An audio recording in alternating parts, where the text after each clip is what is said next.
lá em Porto Alegre com Silmar César Miller, onde faz muito frio. Quantos graus aí? Em Chapecó tava dando 5. Meu irmão falou de manhã cedo para mim. Bom dia. 9 pela manhã, mas sensação térmica de 6 aqui em Porto Alegre, Chapecó hoje tava pela mais, manhã. Chapecó tava mais É, gelado, então. Os porquinhos lá, os suínos lá e os franguinhos precisam de aquecimento nas suas granjas de suínos e aves. Ô Silmar, eu vou começar aqui a dar chibatada, porque a notícia mais importante do dia é a separação lá do Zé Felipe com a tal de Virgínia lá. Eu preciso ler aquilo lá para ver o que aconteceu com o casal, o jovem casal. Porque tem todos os noticiários, os sites. Agora, a notícia importante do dia está só no site do Terra Viva, que é o Brasil, a chancela da Organização Mundial de Saúde, livre de aftosa sem vacina. Nenhum órgão, nenhum, eu já vasculhei a internet inteira hoje, ninguém falou disso. Quando é para falar que apareceu a gripe aviária, nego estampa desse tamanho na primeira página. Eita, a imprensa continua solidária a notícias ruins, hein? Os coleguinhas eu vou falar. Hã?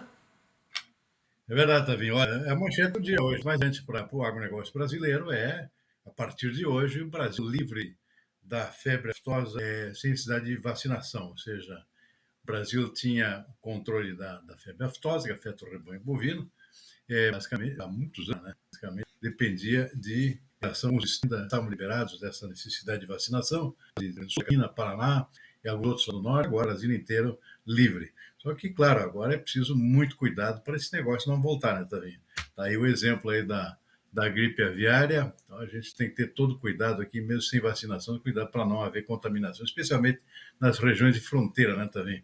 Para o nosso rebanho bovino, agora com essa chancela aqui da Organização Mundial de Saúde Animal, conquistar novos mercados que antes exigiam esse padrão. Regiões livres de aftosa sem vacinação. Aí, pecuaristas brasileiros festejando essa conquista que vai a partir de hoje.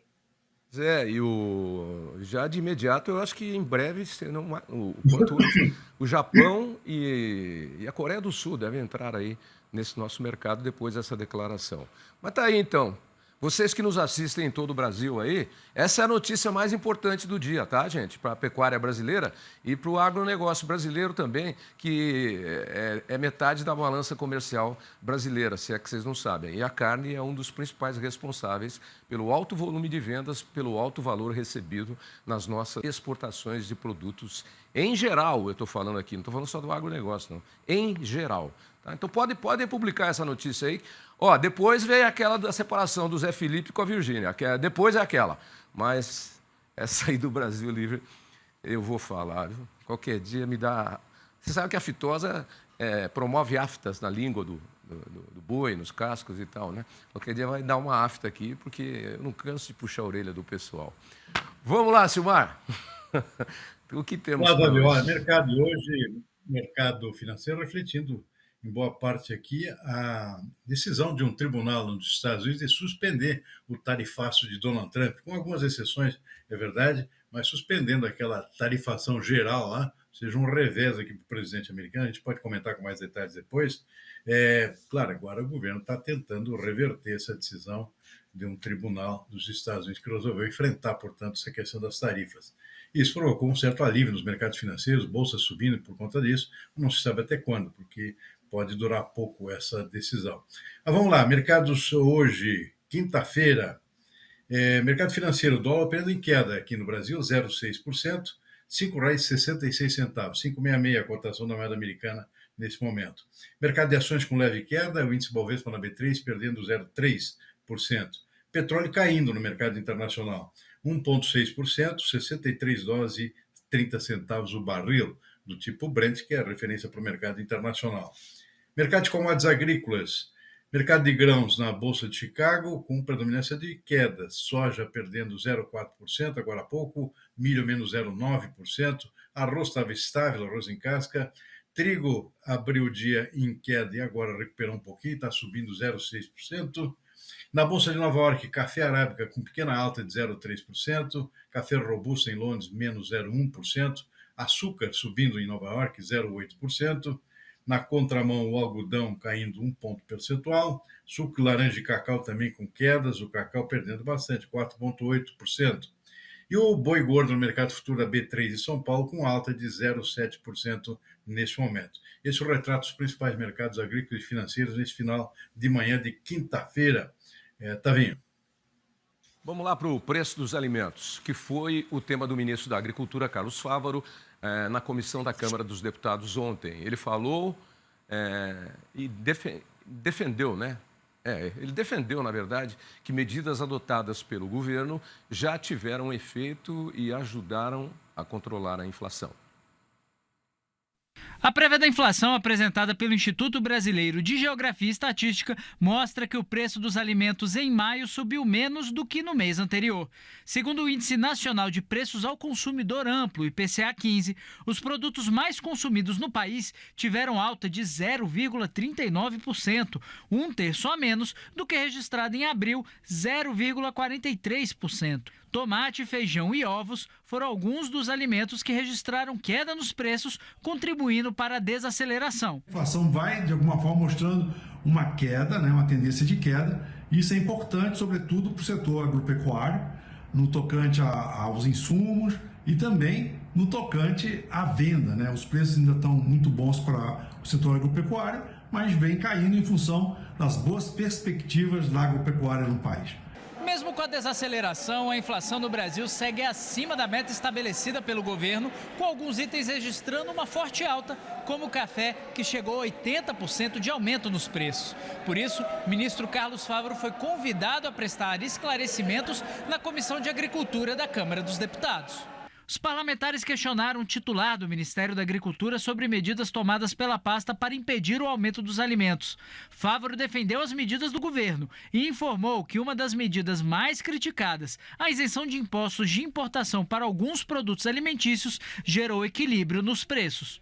Esse tema aflige a todos, né? Todos nós temos grande preocupação com o preço dos alimentos.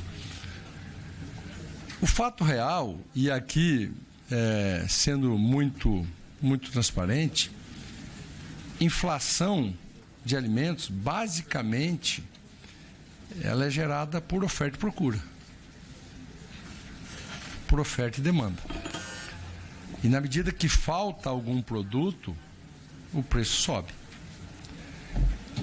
E certamente se combate a inflação de alimentos com abundância. Outro ponto abordado foi a necessidade de prorrogar as dívidas de produtores rurais. O presidente da comissão, deputado federal Rodolfo Nogueira, entregou em mãos ao ministro um projeto de lei para a repactuação dos prejuízos de produtores no Mato Grosso do Sul, podendo ser estendido a todo o país. O ministro reconheceu as dificuldades dos produtores do estado, mas afirmou que o foco deve ser aos produtores que sofreram com eventos climáticos. Nós precisamos separar o joio do trigo. Estender a mão de forma efetiva ao produtor que precisa, mas não pode ser irrestrito, não pode ser, porque isso, primeiro, não tem fonte orçamentária para fazer isso e não se faz necessário. Precisamos fazer justiça com os produtores que precisam ter as repactuações dos seus endividamentos naquilo que eles não deram nexo causal. Cobrado sobre o seguro rural, Fávaro avisou que a subvenção precisa de maior espaço orçamentário e defendeu a renovação do modelo atual, inclusive com a obrigação de contratação para os produtores que acessaram crédito subsidiado pelo governo. Já pediu o apoio do parlamento, já pediu o apoio das entidades representativas de classe, já pediu o apoio da Frente Parlamentar Agropecuária. Para a gente fazer um chamamento, colocar as duas hipóteses, com todas as seguradoras podendo participar, com as grandes resseguradoras mundiais podendo participar. E, depois de um ano de teste, a safra 25-26, e caso necessário, e é provável que seja necessário aperfeiçoamentos, a gente possa, então, modernizar o sistema. Agora, a inércia e só ficar criticando, e é fato que o sistema de seguro rural no Brasil não está eficiente. Então, a gente precisa evoluir. E eu conto com o apoio das entidades, dos parlamentares e a determinação deste Ministério para que isso ocorra neste plano safra. Bom, Silmar, vamos lá então. Por partes, como diria o Jack o Estripador lá. Primeiro é o seguinte, já comentamos um pouquinho sobre isso ontem, né? Essa questão aí do seguro. O fato curioso é que o ministro disse que pediu apoio ao parlamento. Eu não sabia que a gente ia mudar de regime para parlamentarismo.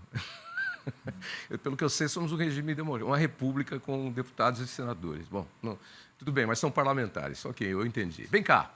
E aí? As medidas do governo, o ministro falou aí, foi enfático, disse que as medidas do governo é que fizeram o preço dos alimentos baixarem, né? E que é, como é que ele falou? Que é a lei da oferta e da procura. Quando você procura mais, falta o alimento, aí o alimento sobe na prateleira do supermercado. Então é o seguinte, eu estava bebendo muito café, eu e todo mundo aqui. A gente começou a beber mais café, foi por isso que o café foi lá para as alturas. A gente começou a usar mais azeite de oliva na salada, foi por isso que o preço foi lá para as alturas, e vira e mexe. O preço dos alimentos já estava caindo antes das medidas do governo, a gente cansou de frisar isso aqui, não é verdade? Exatamente, Davi. Bom, o que o ministro declarou aí, basicamente, cabe ressaltar exatamente essa questão dos preços dos alimentos. Olha, com exceção do café, que tem uma situação completamente diferente, ou seja, preocupação com escassez global, estoques baixos globalmente, os outros produtos já vêm mostrando uma queda de preço, independentemente dessa medida, que é totalmente inócua do governo de liberar importação com tarifa zero. Isso não teve efeito nenhum no comportamento dos preços. Tem a ver exatamente com oferta e demanda interna.